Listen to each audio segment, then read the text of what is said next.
I thought I'd do a video about the secondary dominant and other very common chord progressions that you should be able to recognize and should be able to have a name for. It's very important to be able to identify a chord progression with a name. Like if you want to make a friend, the first thing you do is learn his name or her name, so that you can refer to them in a way that they will respond to. So that's what we're going to do with the secondary dominant today. It's called the secondary dominant because it doesn't actually come from the notes in the scale, right? Remember that chords come from scales. That's really important. So if we take a look at, we're in the key of C, okay, Callaway chords. So I'm in the key of C, and I'm going to go to my 4 chord.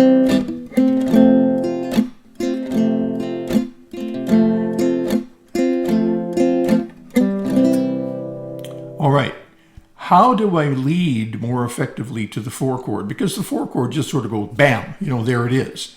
Wouldn't it be nice if we had a little bit of a transition to that 4 chord that says, hey, we're on our way to the 4 chord. Okay, and that transition is by borrowing the 5 chord from the key of F in this case. So the 5 chord in the key of F is C7. So before we get to the 4 chord, we insert the C7, which belongs in the key of F.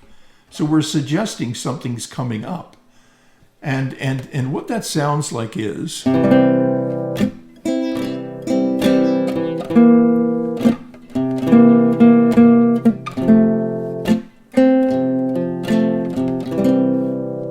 you hear that, you heard this movement.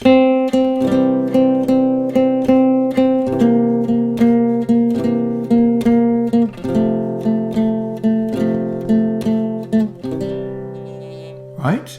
And that B flat obviously doesn't belong in the C major scale, right? But it does belong in an F major scale. So that B flat leads to, it falls to the 3 of the F chord. So I'll do that one more time. There's a C. There's the B flat falling to the 3 of the F chord. Okay, that is a secondary dominant. We call it a secondary dominant because it doesn't come from the primary key that we're in, which is in this case C major. The primary dominant in C major is G7. All the notes of a G7 chord come from the C major scale, right? So every one of those notes, G, B, D, and F, come from the C major scale. B flat does not come from the C major scale. It's borrowed from the F major scale in order to resolve to the 4 chord or the F. And one word that William Levitt used to explain this was that it tonicizes, the secondary dominant tonicizes the chord of resolution, which in this case is F. So the listener almost thinks, well, hey, am I in the key of F now? But you're not really in the key of F because C is still so strongly present in the harmonic atmosphere, if you will. Okay, that is a secondary dominant that leads to the F. Now let's look at the secondary dominant that would lead to the G. Here's a G chord. It's the 5 chord in the key of C. We're still in the key of C. If we're in the key of G, what would the dominant be in the key of G? G, A, B, C, D. It would be D. A D7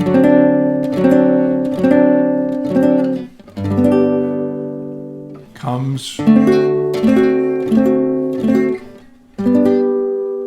right? D7 leads to G, and you can hear that, right?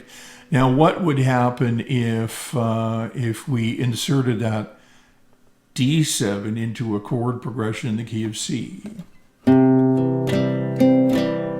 C7, F, back to C, D7,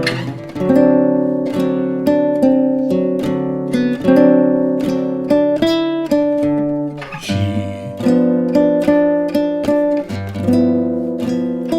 back to C, C7, F,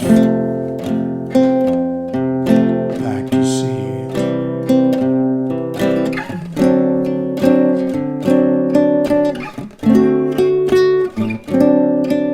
G,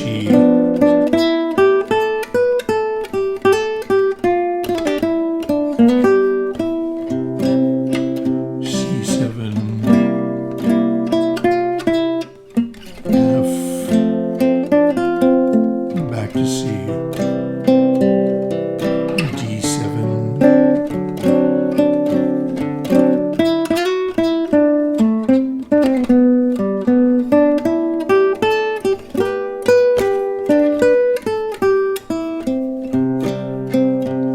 you can hear that works beautifully. This chord progression, I sort of deliberately hung around on D7 for a while. But you can hear how it lifts up the chord progression, and that D7 leads back to the G, and the G, of course, leads back to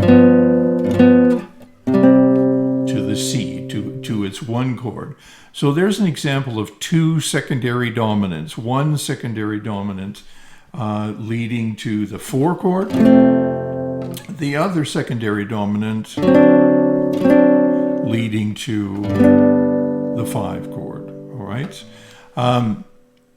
Listen to some classic country tunes. These two chords are absolutely ubiquitous, and I'm starting this little series of chord progression to I guess educate your ears if you're not there already. Can you hear a secondary dominant? Can you hear a related 2 chord? Can you hear a secondary dominant that's a little more complicated, like maybe the secondary dominant of the 2 chord?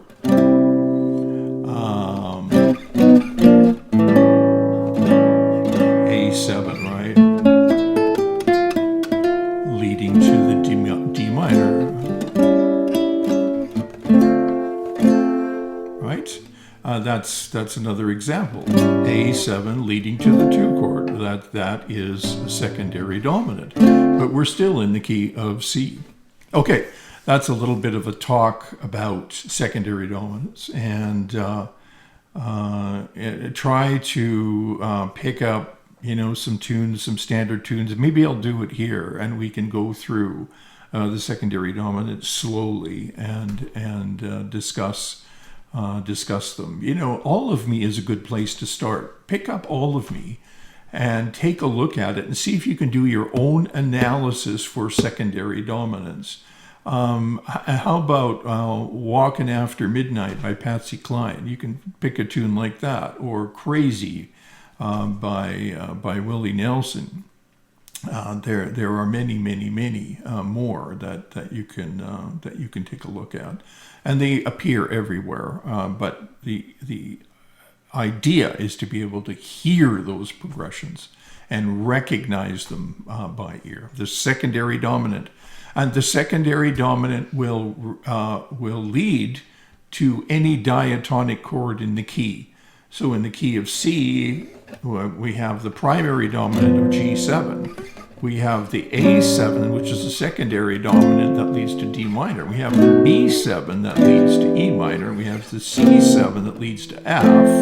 And we have the D7 that leads to G. And we have the E7 that leads to A minor. And those are the 6 common chords of the key. We're not going to talk about the half diminished chord, because it doesn't really get its own secondary dominant. That's another story. Okay, that's it for today. Thanks for stopping by, and that was good. Okay, see you. Bye.